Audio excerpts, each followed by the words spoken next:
মানে সব থেকে লজ্জার বিষয় জানেন কি, কিছুদিন আগে আমাদের এখানে একটা মেয়ের একটা ছেলের বিয়ে বাড়ি ছিল, মাছির জন্য সে বিয়ে বাড়িটা বন্ধ হলো। অতিষ্ঠ হয়ে গেছে মাছির জন্য, ঘুমোতে পারছি না, খেতে পারছি না, ভালোভাবে বসতে পারছি না, বাড়িতে আত্মীয় স্বজন আসছে না। যে আমাদের প্রতিশ্রুতি দিয়ে প্রতিশ্রুতি রক্ষা করেনি হ্যাচারি কর্তৃপক্ষ। মাছির উপদ্রবে গ্রামের ছেলেদের বিয়ে ভেঙে যাচ্ছে। এইসব অভিযোগে গত 21শে মের পর ফের মাছির উপদ্রবে অতিষ্ঠ গ্রামবাসীরা পথ অবরোধ করলেন। বাঁকুড়ার 1 নম্বর ছাতনা ব্লক এলাকার কাশীবেদিয়া, পড়িয়াশোল, তেঘড়ি, দলদলি, জগন্নাথপুর, ঘোরগড়িয়া সহ বেশ কয়েকটি গ্রামের মানুষ 60 নম্বর জাতীয় সড়ক অবরোধ করেন। সোমবার বাঁকুড়া 1 নম্বর ছাতনা ব্লকের মধ্যবর্তী কাশীবেদিয়ায় এই অবরোধের জেরে দীর্ঘক্ষণ আটকে পড়ে অসংখ্য যাত্রী ও পণ্যবাহী যানবাহন। পরে খবর পেয়ে অবরোধস্থলে পৌঁছয় পুলিশ। অবরোধকারী গ্রামবাসীদের তরফে জানানো হয়েছে, এই এলাকায় বেসরকারি উদ্যোগে তৈরি 3টি হ্যাচারি রয়েছে, ফলে অত্যন্ত 15টি গ্রামে মাছির উপদ্রব বেড়েছে। যা পরিস্থিতি, খাবার খেতে বসে খাবার খাওয়ার নয়, মাছি খেতে হচ্ছে।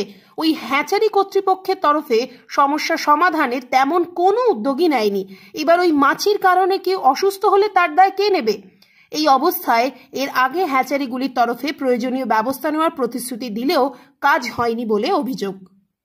দাবিটা আমাদের একটাই দাবি আমাদের, যে মাছি বন্ধ করুক, না হলে আমাদের হ্যাচারি বন্ধ থাকবে। যতদিন না মাছি ঠিকমতো ভাবে বন্ধ থাকবে, মানে মাছির একদম সম্পূর্ণভাবে নির্মূল হবে, ততক্ষণ পর্যন্ত আমরা আমাদের আন্দোলন থামবে না। ওই হ্যাচারি গুলো বন্ধ রাখবো। অন্যরকম লেবারকে আমরা ঢুকতে দেবো না। দরকার হলে 7 দিন, 8 দিন, 1 মাস আন্দোলন করে যাবো, এখানে বসে থাকবো, দিন রাত আমরা চালিয়ে যাবো। আমাদের মূল সমস্যা মাছির সমস্যা। মাছি মানে গ্রামে গ্রামে প্রচন্ড মাছি, খাবার খেতে পাচ্ছি না, প্রচন্ড অসুবিধা মাছির জন্য। খাওয়া দাওয়া ঠিক মতো করতে পারছি না, মানুষের রোগ জ্বালা প্রতিদিন লেগেই আছে। ঠিক আছে, হসপিটালে এমন অবস্থা হয়ে গেছে, হসপিটালে বেড নেই, স্যালাইন দিতে অ্যাভেলেবল হচ্ছে না, এত পরিমাণ প্রবলেম হচ্ছে। কি বলবো, এখানে এই দুটো, বিশেষ করে এই দুটো হ্যাচারির জন্য, এখানে কয়েকটা হ্যাচারি আছে, এই হ্যাচারিগুলোর জন্য সমস্যাগুলো হচ্ছে। আমরা বারবার এখানে এসেছি, আন্দোলন করেছি, প্রতিশ্রুতি দেয়, এমনকি প্রশাসনিক ভাবে লিখিত করা হয়েছে।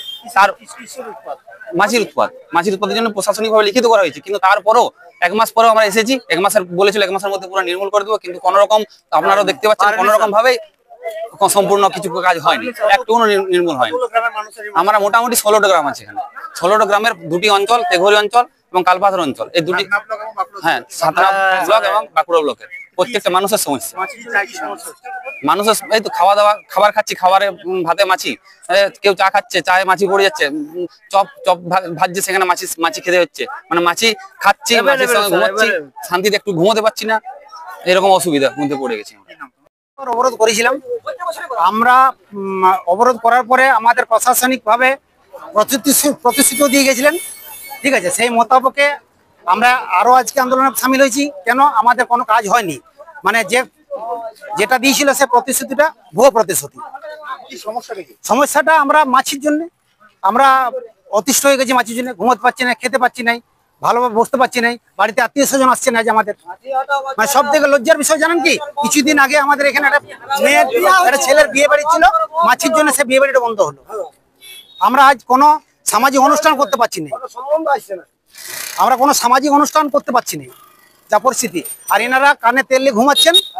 আমরা মানুষ নয়, আমাদের কীট পতঙ্গ মনে করে, যা প্রশাসনও মনে করে, আজ আমাদেরকে প্রশাসনও আজ আমাদেরকে মনে করে যে আমরা কীট পতঙ্গ। আমরা হ্যাঁ, লিখিত বলে জানিয়েছি, এমনকি কপি আছে আমাদের কাছে, কপি পর্যন্ত আছে। কি মনে করছেন আপনারা হবে না? আমরা মনে করছি আমরণ অনশন করবো যতক্ষণ পর্যন্ত মাছি সুরা হচ্ছে। হলে আমরা আমরণ অনশন করবো।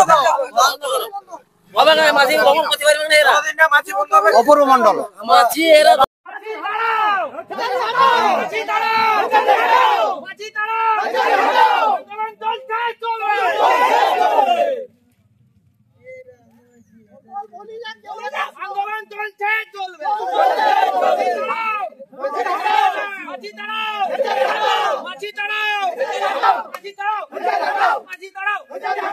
আন্দোলন চলছে।